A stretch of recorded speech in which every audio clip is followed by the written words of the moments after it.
Science as a human. Endeavour. Structure I. 1.1 Introduction. Objectives 1.2 Linking past with present. Why search the past? B. What is history of science? 1.3 Some aspects of science are the institution of science, the method of science, the tradition of science, the social function of science. 1.4 Summary. 1.5 Terminal questions. 1.6 Answers. 1.1 Introduction. Science is a human endeavor.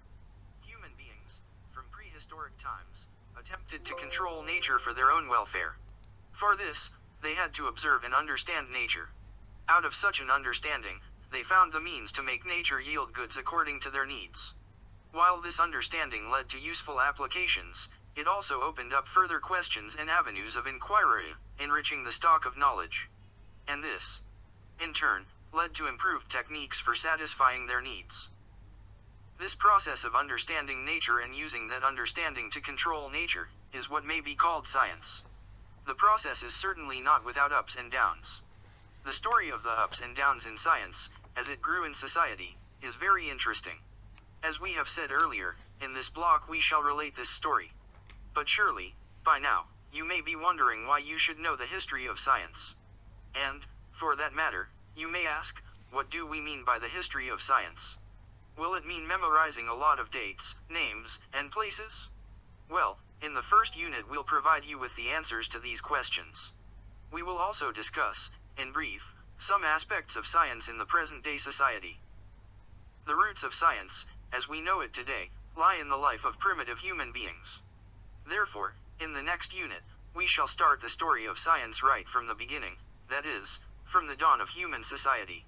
We shall see how the transition from a primitive society to an agricultural society had led to the birth of science and how it grew in the ancient world. Objectives. After studying this unit you should be able to explain why one should be aware of the history of science, explain what is meant by the history of science, describe some aspects of science in the present-day society. 1.2 Linking past with present. The history of human civilization shows that the progress of science has not always been steady. There were tremendous advances in mathematics in India about 2,000 years ago, and in medicine about 2,500 years ago. But, no comparable developments have taken place here in the last 2,000 years. When sophisticated calculations and observations were being made in India in ancient times, Europe generally was in the primitive stage. On the other hand, while India was being ruled and exploited by the British, there was a flowering of the history of science industrial revolution in Europe. The picture is complex, but we cannot deny that science and human affairs are closely connected and together they give rise to what we call human civilization. Today, many questions related to life and happiness, like the following, worry us. How is it that, in spite of the development of science and technology in our country, the vast majority of our people do not even have clean drinking water, basic health care, or the simplest facilities for education? Why is it that only a tiny minority enjoys the fruits of science and technology? While the latest techniques of surgery are available to a defined minority, most people do not get even basic medical care. Why are essential medicines so expensive in our country? 2. How is it that our science and technology is not as advanced as that in the West or in the socialist countries? In spite of glorious beginnings thousands of years ago, why have we fallen so far behind? 3. How is it that a group of countries in the West have advanced and sophisticated machines, excellent health care, and good standards of living, while we do not have these? 4. Is it true, as some in our country now say, and some of the colonizers have said in the past, that science and India have nothing to do with each other? Our culture, they say, is purely spiritual. Science brings misery and spirit solace. Hence, we should concern ourselves mainly with scriptures and not with test tubes. Does this correspond with reality? Can we really do without science? V. While science has brought enormous benefits to human beings, it has also been used as a means of destruction. For example, today an important question facing US is how to control and eliminate the threat of total destruction which a nuclear war may cause. How to establish a world where the relations between nations and people will be peaceful. You could think of several more such questions. All such questions arise because consciously or unconsciously, we have come to accept science as a part of our lives, and cherish the hope that it will bring us a better life. While we cherish the hope, we find impediments which either distort the true purpose of science, or divert the fruits of science for a small minority of our people. 1.2.1 Why search the past? How do we answer these questions which are of vital interest to us? One approach is that characterized by the famous statement of Henry Ford, "History is bunk." According to this approach, all the earlier knowledge that is useful is absorbed in the present state of knowledge. What has been left out are only the mistakes, about which we. Henry Ford was a famous should not bother. But this approach does not answer the basic questions. For example, let American innovator and us take the last question that we have posed in the previous section. To understand why industrialists who pioneered science is being misused to produce more and more deadly weapons, it is not good enough large-scale industrial to blame the scientists who are at present engaged in defense research. Instead, we have to manufacture of automobiles.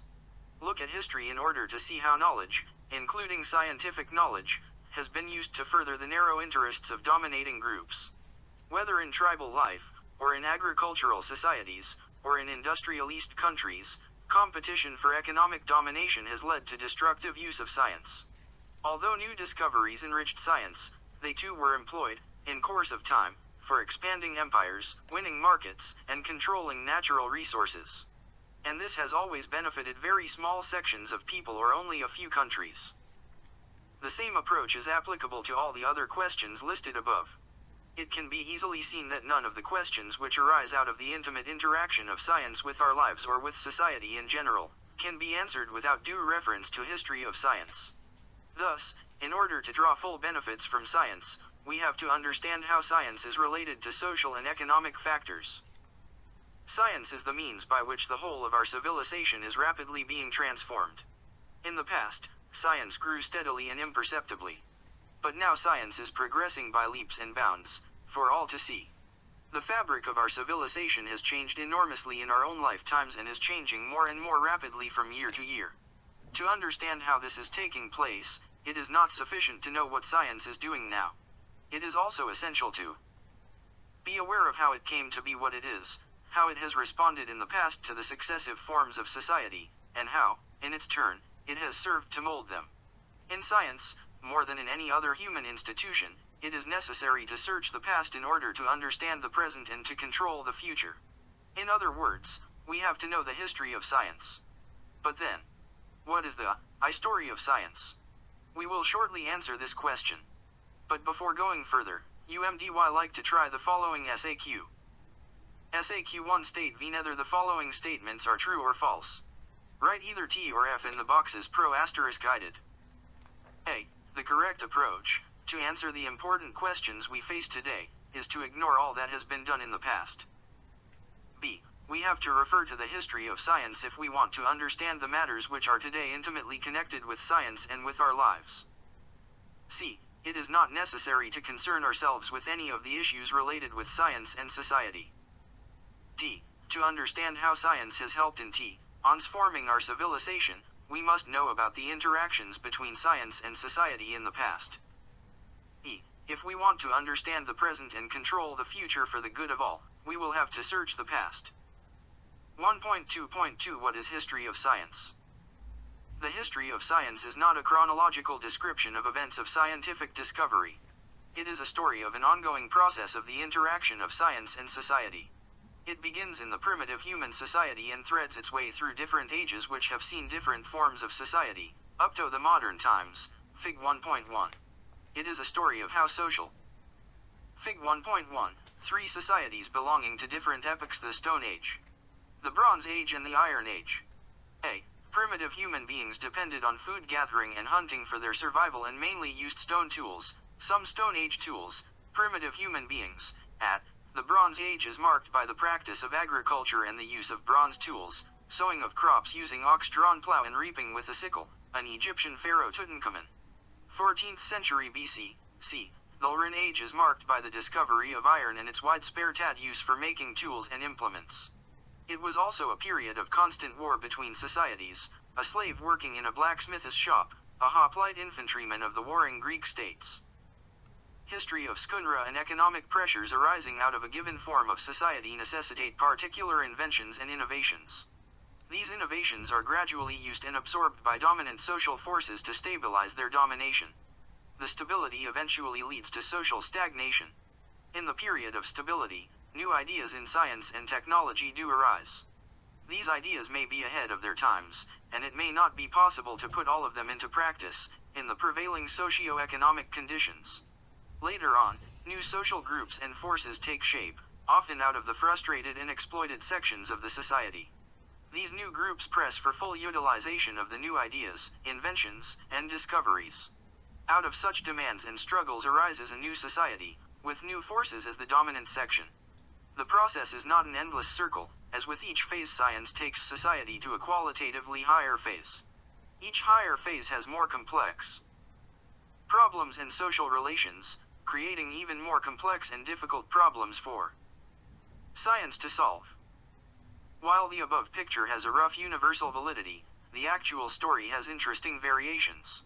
For example, stagnation in a given geographical area or society does not always lead to radical changes in the same area or society. New ideas are sometimes transmitted through human interaction, due to trade and other means of communication, to other geographical locations. There, the society may be more conducive to a rapid change. Again, in a given society, successive changes may be rapid in a particular epoch, period of time. In a different epoch, in the same locality, changes may be extremely slow. You may wonder why it is so. To understand this, we have to understand the specific social, cultural and economic conditions of a given society. We also have to understand the world situation in which such a society functions. It is in this perspective that we are going to study the history of science. Science, as it is today, is not a product of disinterested search for truth by a few gifted individuals. Nor is it a monument where one brick is simply placed on top of the other to paint magnificence. The history of science is a story of human life. It is a story of human striving in its failings, frailties and strengths. It is a story of the interaction of science with other forces in society such as economics, politics, psychology, culture and social organization, Fig 1.2. Only through such a study of the past can we understand the present so as to control the future for the welfare of mankind. Fig 1.2. Science in reoccurs with politics, economics, psychology, culture and social organization. SAQ2 Some 4 statements indicating how science and society interact are given below. Fill up the BLBH space / in THC / E statements using the words given below. A. Necessity is the mother of invention. Meals that scientific are caused by the needs in a given society. B. The dominant social groups use the inventions to or extend their in the society. C. Stable and position of the dominant groups may lead to stagnation in society and in science. D. Ideas may sometimes be far ahead of social need, and therefore, they can't be used. They may require social and economic before they can be used. E. Sections of society which will not have a interest in allowing science to stagnate. Dominated, strengthen, vested, new, secure, domination, inventions stagnation, socio-economic changes. 1.3 Some aspects of science. When we look at science today, it appears as an organized and specialized human activity. This factor of science is, however, not more than 300 years old. Before that, science was a part of the general culture, often indistinguishable from other areas of knowledge. As you will see in following units, in the olden days, a philosopher, an artisan, a priest, or a magician could at the same time be a scientist. However, today, science is a multifaceted activity.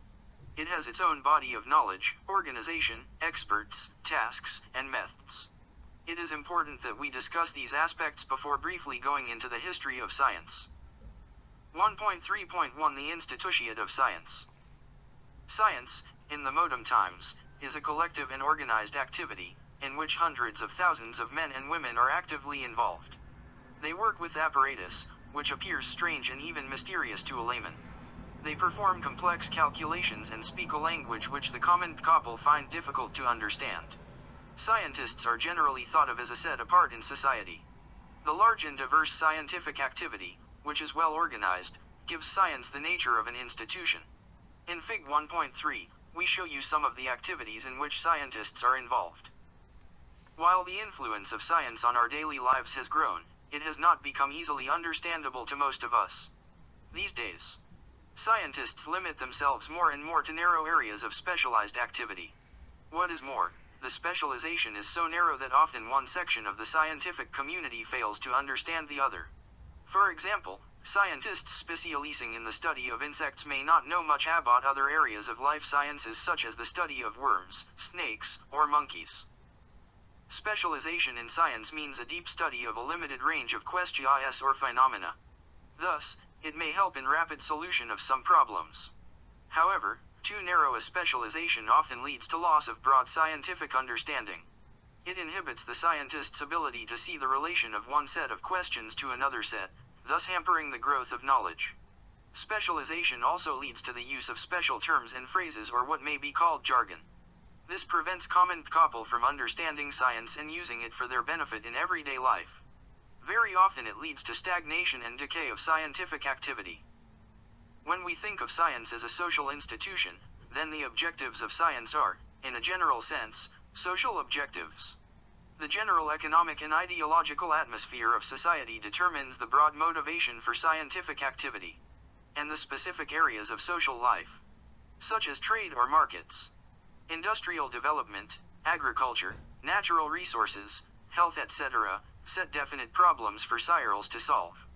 Unfortunately, military activity has also been one of the major social goals for science throughout history.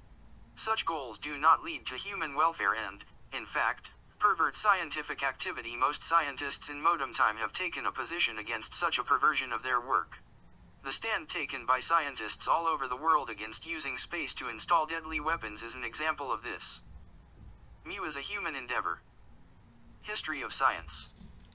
Fig 1.3. The institution of science may be used to solve the problems of a society or to satisfy individual curiosity. A. Blast off of rocket ASLV, augmented satellite launch vehicle. B. Control RMM to monitor the launching of ASLV. C. An agricultural scientist explaining the advantages of a new wheat variety to farmers. D. Late Vikram Sarabhai, former head of the Indian Space Research Organization, ISRO, inspecting plans with fellow scientists. E. Scientist handling sophisticated apparatus at Babha Atomic Research Center, Bombay. Bombay. F. Tiny electronic devices being assembled. Thus, science, as an institution, is used to solve specific problems in different areas, within the broad work of existing social conditions. The fruits of scientific labor can be usec for human good or they may be misused. It depends upon the historical epoch and the interests of dominant groups in a particular society. For instance, science, in a society based on private profit, would lead to production of goods which can be sold for profit rather than those which are really needed. And if weapons can be a source of profit, in such a society weapons will be produced rather than medicine for the ailing. All of us and scientists, in particular, need to be continuously aware of this. In the final analysis, it is we, the common people, who are the ultimate judges of the meaning and value of science. Therefore, science should not he kept uj a mystery in the hands of Yufen. The scope of science und its enforking us an institution whose to he understood by all of us. Only then will we he able to demand that science he linked with our needs and he used for common welfare. SAQ3 in the following sets of statements. Tick the correct ones and cross the wrong ones. A. Science is a social institution. This means that, I. Scientific activity is carried out in a large number of huge buildings throughout the world. 2. Scientific activity is carried out by a large number of people bound together in an organized way. B. Narrow specialization in science implies, I. An in-depth study of a specific problem in a given area.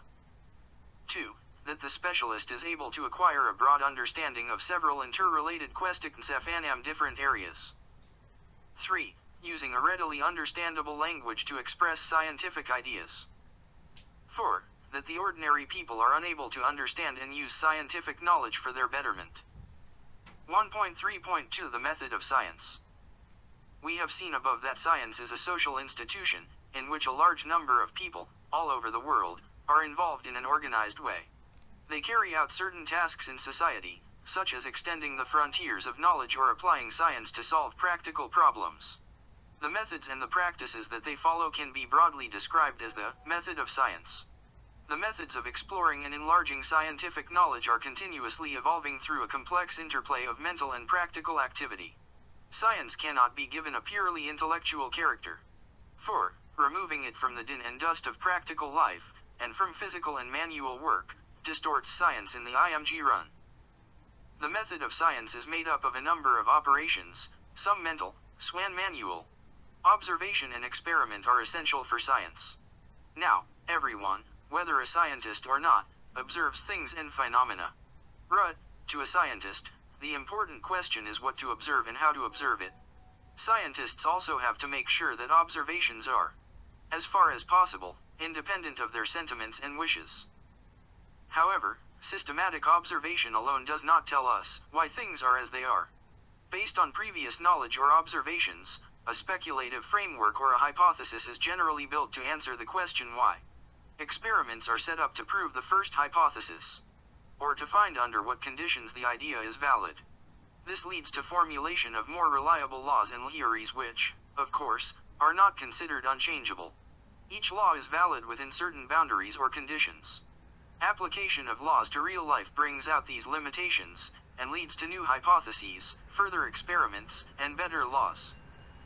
Strategy of science. So far we have talked of using the method of science to solve problems and to ensure that the solutions are satisfactory.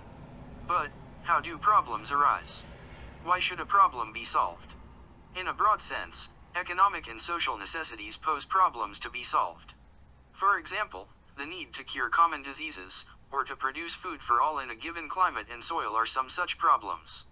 In a capitalist society, the desire to sell a product may also pose problems. For an individual scientist, however, the problem he solves is often a logical extension of the work of an earlier scientific worker. It is also to be noted that important advances in science are made by people who are just curious and who want to resolve the so-called mysteries of nature. Some of the great scientists of the past like Newton, Darwin, and Einstein belong to this category. SAQ4A, using the words given below, fill up the blanks in the following statements describing the strategy of science. The problems to be solved with the help of science arise due to the general social and necessities. The need to provide, or to provide to all are some such problems in our times. Problems may also arise due to an individual's about the mysteries of the problems solved by an scientist may often be an extension of the work done by and scientists. You will study a more detailed description of the method of science in Unit 8 of this course. Housing, universe, earlier, individual, drinking water, economic, curiosity. Ely's theory of science. Formulating laws and theories on the basis of results. 1. KS are attracted to the whipchel flowers, sit on them, but fly away in a few seconds. 2. X sit on real flowers and B. In Fig 1.4 have shown the individual components of the method of science. From what you have read earlier, connect them in their logical sequence by drawing an arrow from one box to the other. We have shown the first link in this loop.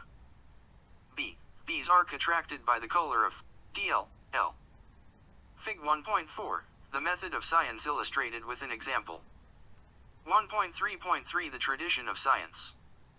One aspect of scientific endeavor makes it different from all other aspects of social achievement. This is that scientific endeavor, at any point of time, depends on the existence of previous knowledge. Without the stock of previous knowledge, the methods of the scientist would not be able to achieve much. Further, to be called scientists, scientific workers have to add to previous knowledge. Scientists constantly strive to change the accepted truth. In this sense, they uniquely differ from other professionals such as lawyers, priests, and administrators who mainly interpret and use previous knowledge. Science is cumulative, that is, science at any time is the total result of all that science has been up to that date. Further, an individual scientist's contribution, howsoever great, is absorbed into the body of scientific knowledge. The individual character of a scientist's work is lost in the general history of science and knowledge.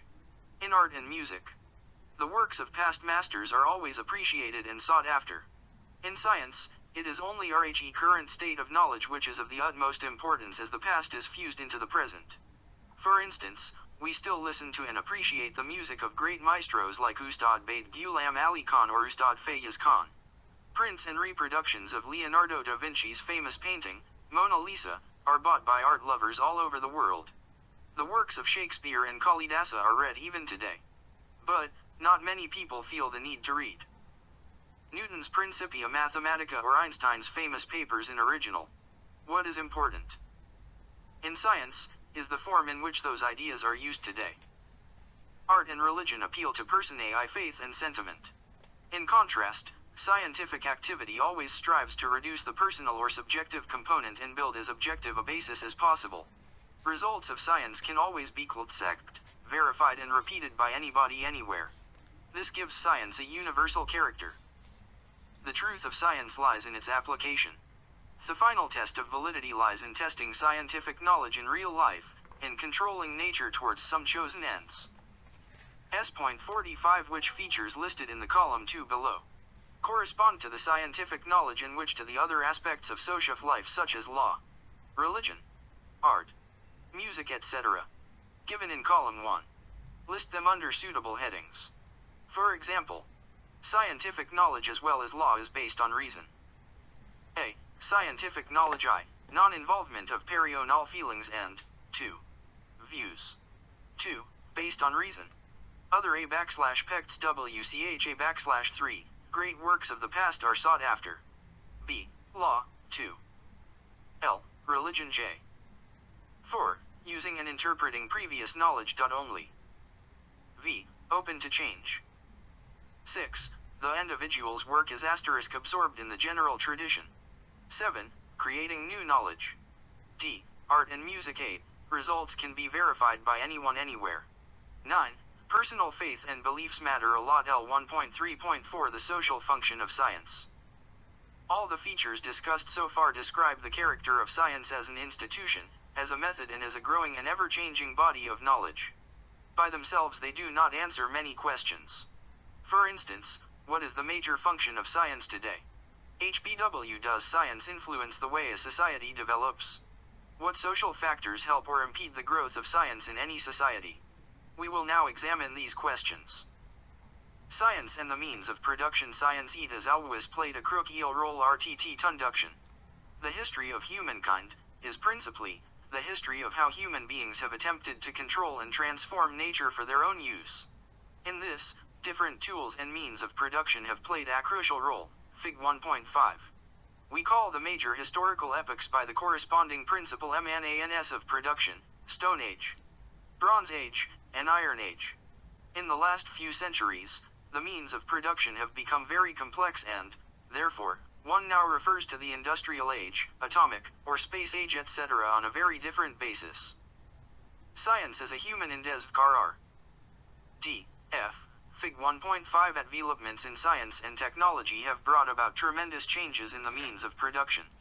That is, in the land, transpon, resources, and the tools, machines and methods for making goods of use. We show the Chainix and Tran known from primitive to modern times. History of science. Early man strived to extract and fashion materials so that they could be used as tools to satisfy his prime needs. Techniques were, thus, discovered. You will see, in the later units of this block, how technique, and later science, arose in society to satisfy human needs. Science flowered in different countries at different times.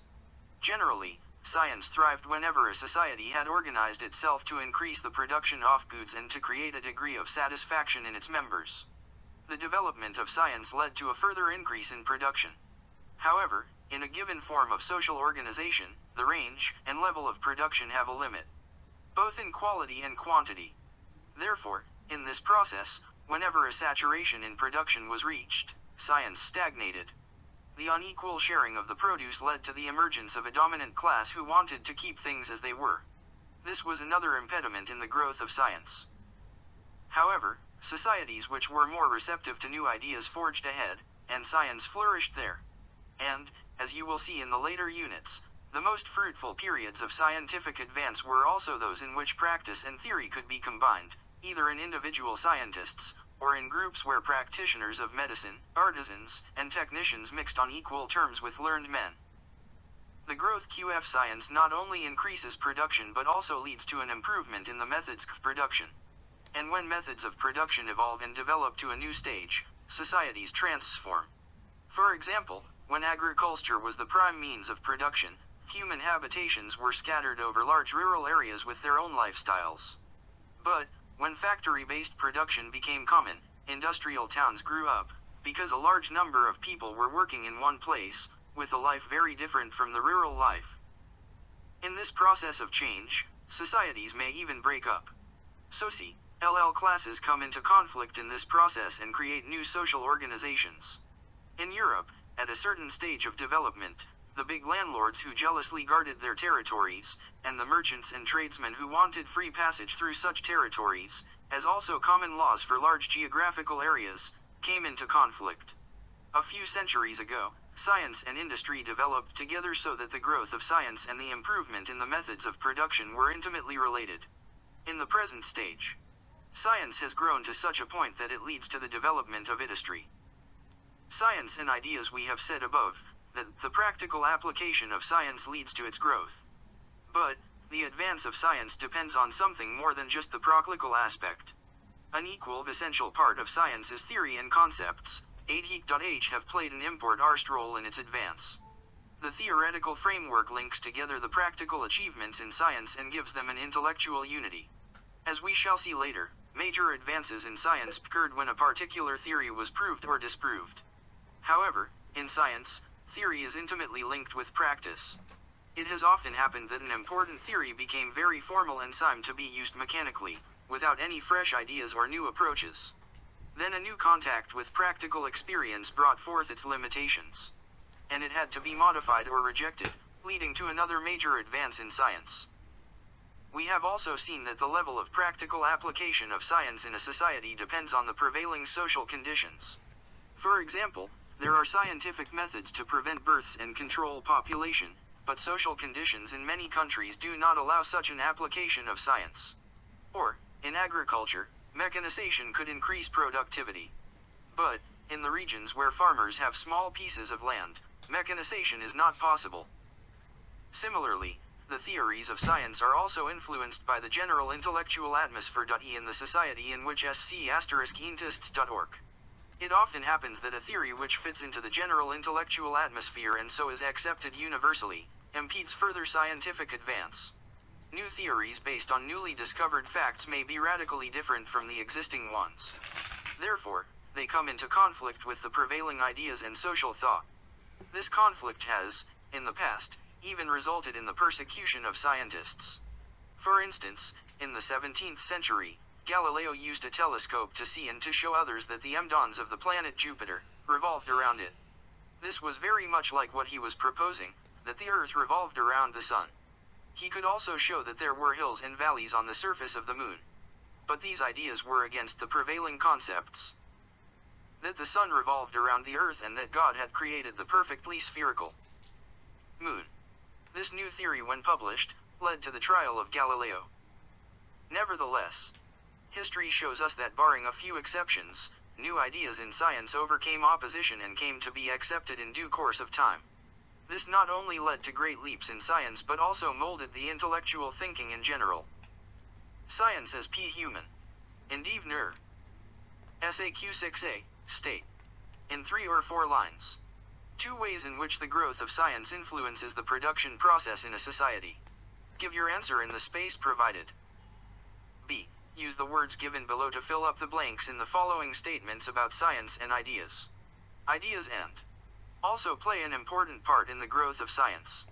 Prove Jane or a theory of science has led to major advances in science.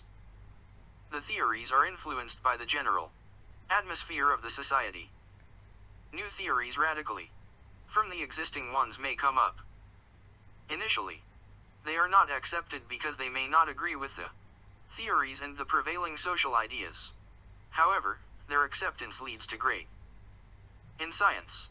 It also influences the social attitudes and, as well as the intellectual, in general, thinking, disproving, advances, different, intellectual, existing, concepts, beliefs. Thus, the progress of science depends, to a large extent, on a continuous tradition of scientific thought influenced by the prevailing social thought. But, this tradition should be continually broken and remade in the light of new experience from the world around us.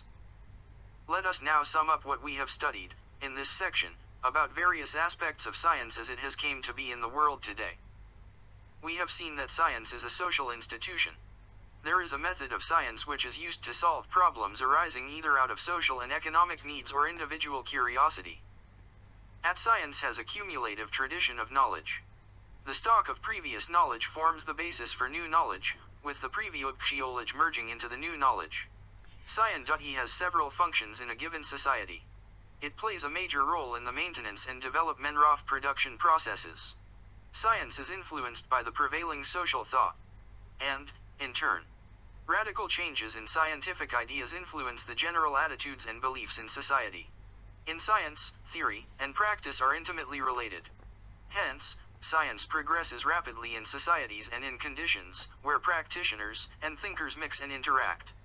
Theory without practice is as barren as practice without theory. What is cornerstone to all these aspects is that we are seeing science in the context of the society. We are regarding science as a natural part of the common tradition of mankind. The growth and change of this great tradition cannot be seen without science.